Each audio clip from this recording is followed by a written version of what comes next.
Jadi ya udah deh tuh dia ke gereja terus meeting, lakuin ritual witchcraft dalam gereja, terus nyalain lilin yang dimana terbuat dari wax manusia, kulit manusia.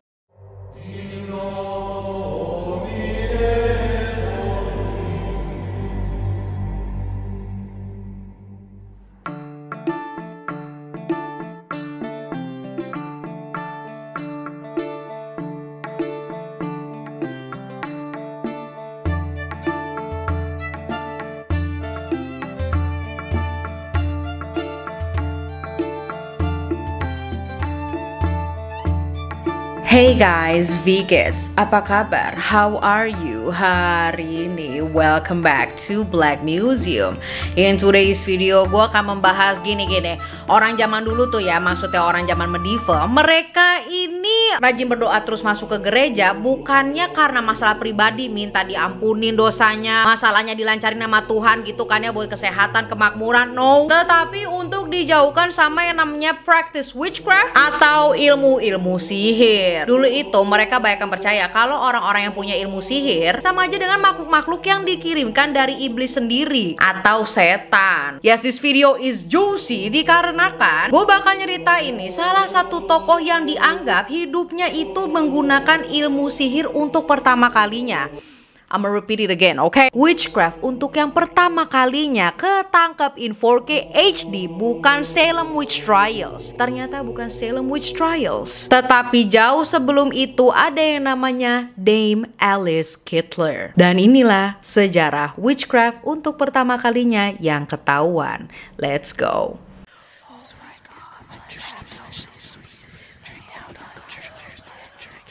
Menurut scripture sejarah Irlandia, lebih tepatnya pada tahun 1280 hingga 1285, setelah mendengar adanya kabar ayah dari Alice meninggal dunia. Jadinya Dame Alice Kittler, gue nyebutnya Alice aja lah ya. Dia ini tumbuh dan besarlah di kota Kilkenny yang terletak di negara Irlandia. So long story short, setelah bapaknya itu meninggal, dia bertemulah dan menikahi William Outlaw. Nah, what happened? Suaminya ini nih, si William Outlaw, punya saudara deket yang dimana seorang petinggi di Irlandia dan pada saat itu disebut counselor, ya semacam menteri gitulah ya. Nah, bagaimana dengan William sendiri? Apakah dia orang yang penting juga? Penting, ya berduit lah bisa dibilang. Jadi William ini merupakan seorang money lender atau orang yang suka minjemin duit, ya pegadaian kali ya. So obviously dia itu land itu bahasa Indonesia meminjam. Bisa kebayangkan tuh bisnisnya dia, duitnya kayak apa coba, belum lagi bunganya berapa persen. You know, kalau lu telat dikit it's gonna be like 15%.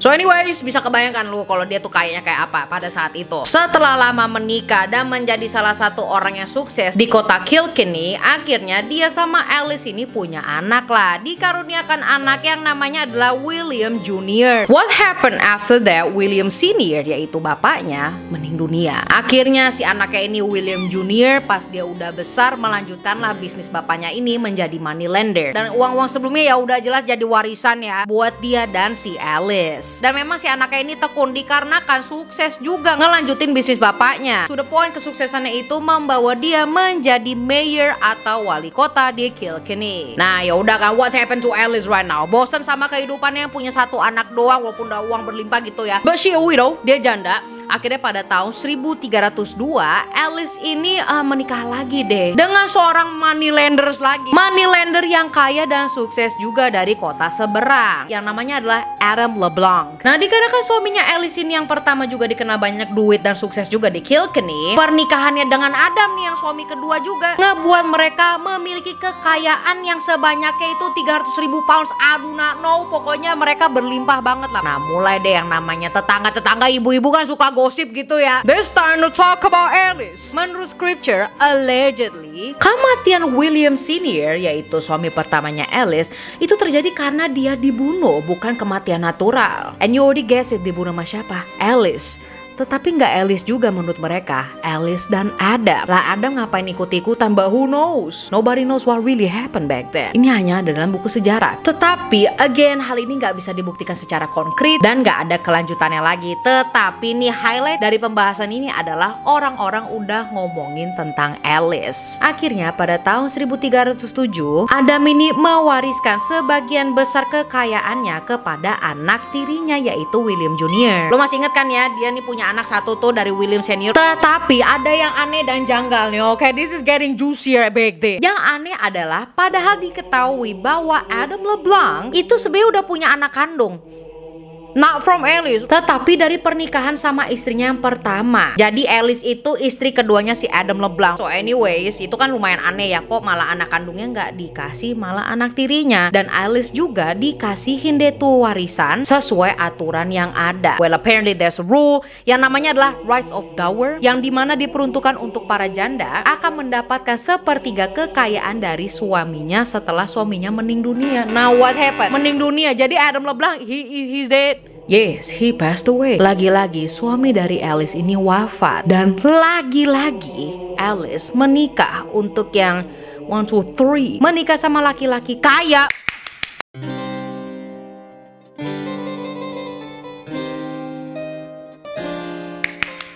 Yang bernama Richard DeVal. Tetapi dia ini bukan money lender, melainkan seorang landowner atau pemilik tanah. Gila, bos besar. Tahun 1316, Richard DeVal yang merupakan istri suami ketiganya Alice meninggal dunia. And you know what happened? Warisannya itu turun lagi dong ke anak tirinya, si William Jr. Dan di tahun yang sama, Alice pun menuntut anak kandung dari Richard, menuntut untuk memberikan uang jatah anak kandungnya itu ke si Alice. Oke, sekarang gue clear lagi, alright? Jadi si Alice ini menikah sama duda-duda juga ternyata. Nobody single in this marriage life, okay? Tapi gila juga ya, dia nggak ada hentinya gitu. Uang udah berjibun-jibun lah, anak kandungnya dari suami ketiga aja dimintain juga duitnya, like no, where's my part? Jadi ternyata ada alasannya juga kenapa dia tetap minta gitu kan jatahnya dari anak kandungnya si Richard. Yang padahal kan anak tirinya juga udah dikasih gitu lah ya. Ternyata Richard ini sebelum meninggal menuliskan surat kepada anak kandungnya ini untuk mengurusi keuangan warisannya ini. Yang ternyata di dalam tulisannya itu memang Alice dapet lah yang namanya tadi rights of dower. Jadi itu adalah udah secara hukum bahwa si janda ini mesti dapat sepertiga kekayaannya dari suami yang udah meninggal. So yes, now what happened? Orang-orang udah pada mulai curiga dong. Lo nikah 3 kali like they all die and they all rich. Everybody and their mama back then banyak ngomongin Alice dan dibilang sebagai gold digger. I hate to say this, but I'm rooting for her. Dikarenakan ini satu-satunya gold digger. Gue gak mau bilang dia gold digger juga sih, cause she just trying to get the bag and secure. Ya ini adalah satu-satunya gold digger yang template-nya itu bukan kayak selebgram Betty gitu, tetapi gothic witchcraft. I like kayak Grimes sama.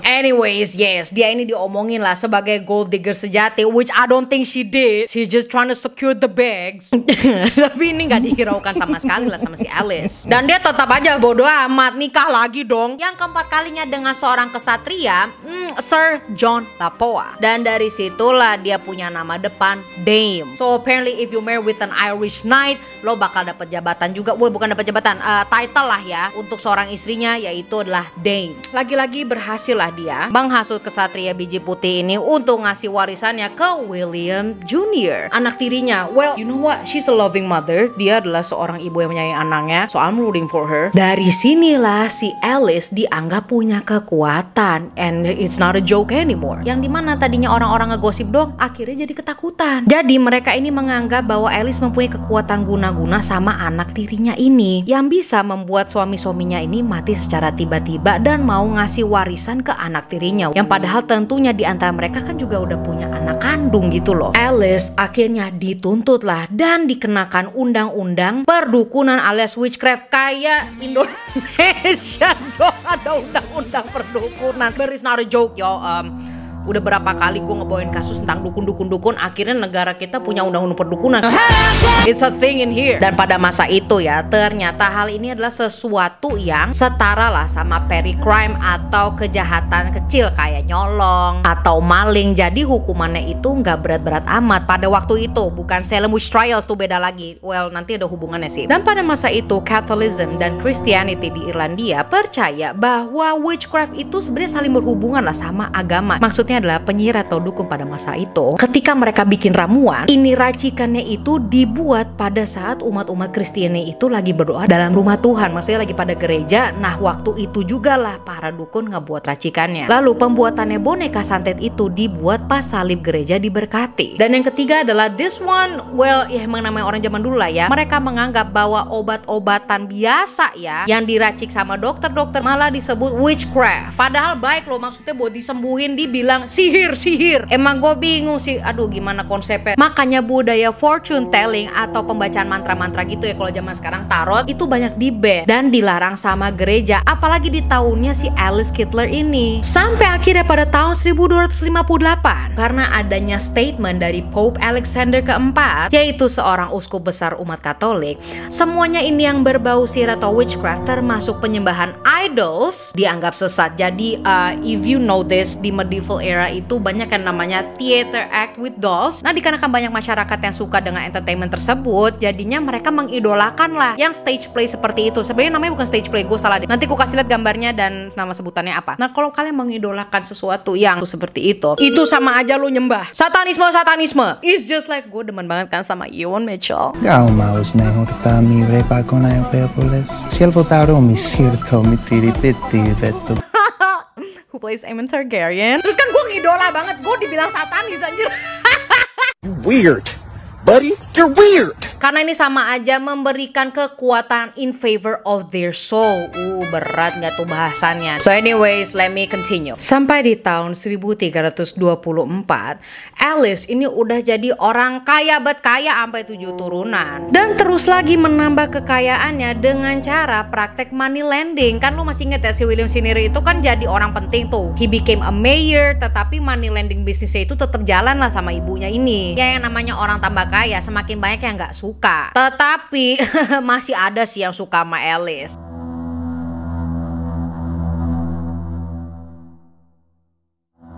Meet Saint John. Saint John ini merupakan suami keempatnya Alice Kittler. Nah, suami yang keempatnya ini dia bukan seorang businessman, bukan punya tanah. He's just a normal man. Tetapi Saint John ini mempunyai hubungan dekat lah ya dengan seorang uskup. Belum lama setelah menikah, Saint John ini sudah mulai kelihatan pucat. Dia sakit, dan kali ini anak tirinya Alice, nah bukan William Jr. tetapi ini anak bawaannya Saint John. Semoga nyambung. Alright. So anyways, anak tirinya Alice ini kayak you know what, ini mesti dihentiin nih. Dikarenakan dia percaya bahwa bapaknya ini sakit karena ulah sihirnya Alice, anak tirinya ini ngaduin lah ke Uskup Richard Le Bray yang pada saat itu adalah teman dekatnya dari Saint John. Yang tadi gue bilang Saint John ini mempunyai hubungan dekat lah sama uskup. So what happened? Uskup ini ternyata banyak gak disukain. Tetapi terlepas itu semua, dia adalah uskup yang sangat taat. Meskipun kurang disukai di lingkungannya, Richard ini banyak dibantu loh sama uskup John ke-22 dan menjadi pengikut setianya ini. Nah, ngebahas Richard merupakan pengikut setianya Paus John ke-22. Salah satu ketakutan besar Paus John ini adalah sorcery atau sihir. Sebagai pengikut setianya nih si Richard ya, dengan senang hati jelasin deh tuh A sampai Z tentang ilmu sihir Alice Kittler. Now listen to me carefully. Telah diketahui bahwa Dame Alice dianggap sebagai pemimpin dari sekelompok penyihir di Irlandia. Dan setelah pengaduannya itu ke Pope John ke-22, dia dibebankanlah dengan banyak kejahatan seperti 1. Menolak ajaran Kristen dengan cara gak mau masuk gereja sama sekali. 2. Melakukan penyerahan atau sacrifice kepada Demon Robin, the son of Ark. 3. Alice telah meletakkan potongan-potongan hewan di pinggir-pinggir jalan atau trotoar. Ngapain? 4. Sekalinya masuk ke gereja, Alice ini mengadakan nocturnal meeting dengan pasang lilin yang terbuat dari tubuh-tubuh manusia. Nocturnal meeting adalah suatu perkumpulan untuk para witches atau dukun yang diadakan tengah malam hingga pagi buta, dan tujuannya itu berbeda-beda. Begitupun juga dewa atau dewi yang mereka sembah. Ada yang nyembah langsung ke setan, ada yang nyembah ke Hecate, tergantung orangnya sama komunitasnya kayak gimana lah. Kalau si Alice sama siapa tuh tadi? Demon Robin, the son of Ark. Selanjutnya adalah Alice bikin racikan lotion atau ointment yang terbuat dari organ dalam ayam jantan dan ulat yang dibakar di atas api pakai tengkorak manusia. Lalu diracik juga dengan kuku orang mati dan bayi yang belum dibaptis. Dan allegedly mereka percaya bahwa ointment inilah yang dia pakai untuk membunuh para mantan-mantan suaminya itu demi mendapatkan warisan dan kekayaan-kekayaannya dengan witchcraft, biar juga mempengaruhi mereka supaya mau memberikan warisannya ke anak tirinya itu. So what happened? Saint John, suami keempatnya, dia meninggal juga, obviously, yang dipercaya di tangan Alice dengan cara poisoning atau diracunin. Tetapi setelah diselidiki lebih lanjut, anjir gue udah kayak bahas paranormal nih, yang ditemukan itu adalah bukan ointment yang dia buat, tetapi beneran racun jenis arsenik. Nah, yang dimana ini racun arsenik ngebuat korbannya tersiksa dulu baru meninggal. Ada yang ngilu dulu badannya atau sakit kepala, lalu hingga muntah darah, sampai akhirnya korban ini mati kesakitan dan berujung kematian. Nah, setelah kematian suami keempatnya ini, everybody and their mama di Irlandia ngeburu Alice. Tetapi yang ditangkap duluan itu bukan Alice maupun William Jr. anaknya, bukan. Yaitu adalah salah satu pengikutnya Alice yang namanya adalah Petronella.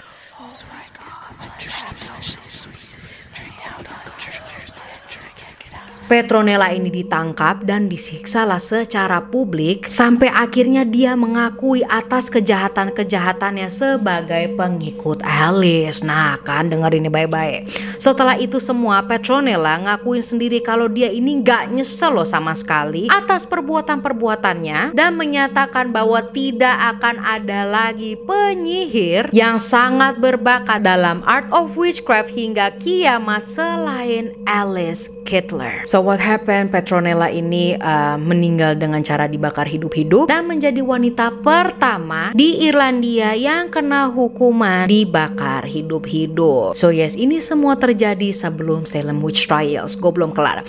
Bishop Richards merasa sudah punya banyak bukti lah dan mutusin buat mengirim surat ke Chancellor of Ireland, yaitu adalah paling petinggi kan pada saat itu di Irlandia, dengan maksud buat ambil tindakan pada kasus Alice dan pengikutnya ini. Dikarenakan counselornya itu adalah Roger Outlaw. Nah, kalau kalian inget nih, Roger Outlaw itu merupakan paman dari William Outlaw, yaitu suami pertamanya Alice. Jadinya nih gimana sekarang is getting juicy y'all. Nih kayaknya jadi sinetron aja kali bagus. Of course, Roger Outlaw menolak buat menangkap Alice dikarenakan dia tahu betapa sayangnya William Outlaw sama Alice pada waktu itu. They were lovebirds. Bishop Richards akhirnya bertindak dengan cara lah menangkap si Roger Outlaw atas dasar praktek ajaran sesat. Nah kan, ternyata Roger Outlaw itu bisa menjadi petinggi di Ireland menurut sejarahnya nih dikarenakan bantuan dari Alice. Jadi dia ini merupakan salah satu pengikut ajaran sesatnya gitu. Ya udah deh tuh kan, sama Richard ditangkap tuh Roger yang akhirnya bisa membasmi Alice dengan cara mengucilkan dia terus tiap hari. Ya kan, namanya satu kampung tuh yang nge-attack dia, dan akhirnya membuat seorang Alice ini pergilah dari kota dan meninggalkan anak tunggalnya William Jr. sendirian. William Jr. yang ditinggal Alice ini memohonlah sampai berlutut sama Bishop Richards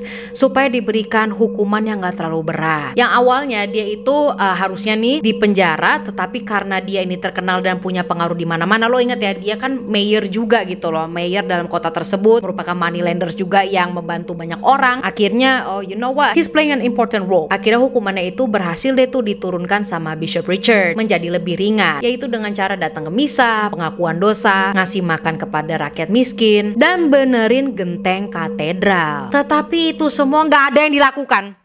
None of them. Emang anak setan gitu loh. Udah dikasih hukuman yang ringan. Kalau di anime Redemption Arc nggak mau dia. Yang akhirnya dia balik lagi lah masuk ke penjara. Nah gak lama setelah di penjara ya, dia kembali dibebasin dengan satu kondisi, yaitu ziarah ke tanah suci pakai kapal. Nah udah insaf kan tuh. Di tahun 1332 dia disuruh lagi tuh untuk membenerin genteng katedral. Kan dia habis perjalanan ke tanah suci, so like he's a new person, you know, mendekatkan diri lah sama agama. Sama si William ini malah dirobohin, dihancurin mimbarnya, dan gedung katedralnya itu dirusak. Terus si Alice kemana? Ibunya William, cause he was in prison. Alice bagaimana? Apakah jadi ditangkap, dieksekusi, dibakar hidup-hidup sama seperti pengikutnya? Hingga detik ini tidak ada rekor kematian Dame Alice Kittler. Apakah dia masih hidup? Let me know in the comment section. I will see you next weekend. Goodbye and I love you guys.